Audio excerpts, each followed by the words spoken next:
Aux États-Unis, des révélations explosives pourraient faire vaciller Joe Biden. Un dossier de 600 pages détaille des crimes et délits de son fils qui sont rendus publics. Tour d'horizon.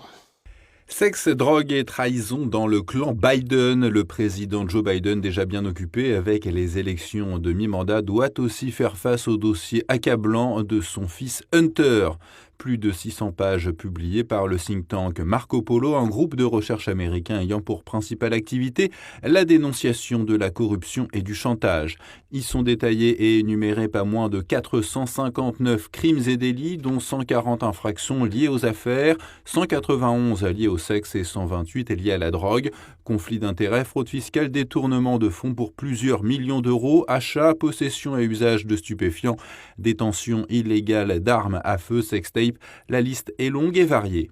Le scandale est d'autant plus grand et d'autant plus dangereux pour le président qu'Hunter Biden a pu bénéficier des relations de son père, notamment lorsque celui-ci était vice-président sous Barack Obama pour faire des affaires, principalement en exerçant des pressions illégales sur des personnes au Kazakhstan, en Roumanie, en Serbie, au Mexique, mais aussi en Ukraine et en Chine.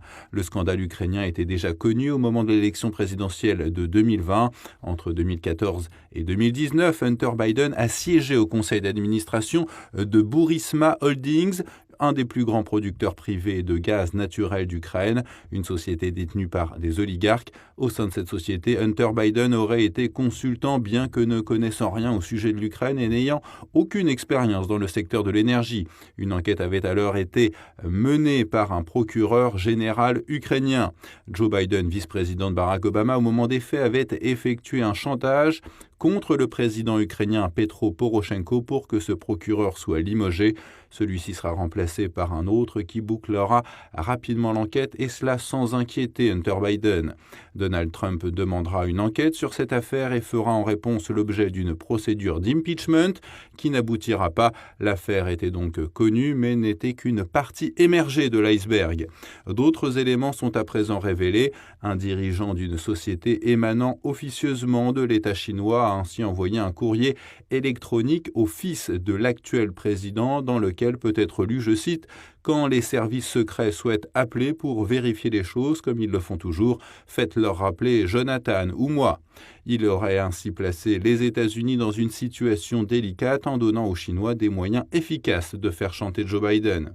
À ces affaires s'ajoute un volet d'ordre sexuel et des vidéos à caractère pornographique que prendrait plaisir à tourner Hunter Biden lors de ses ébats, des vidéos pour lesquelles le consentement des participants interroge, des participants dont l'âge d'apparence bien juvénile de certains laisse envisager le pire. Affaires financières, affaires de mœurs, mais aussi impunité, comme le souligne l'essayiste et analyste économique Stanislas Berton.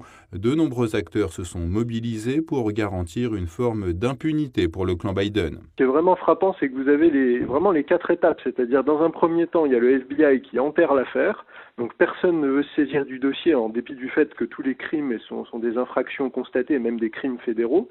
Ensuite, vous avez la communauté du renseignement qui va essayer d'allumer un contre-feu, qui va dire « mais non, pas du tout, c'est un complot monté par les Russes, tout est bidon dans ce dossier ».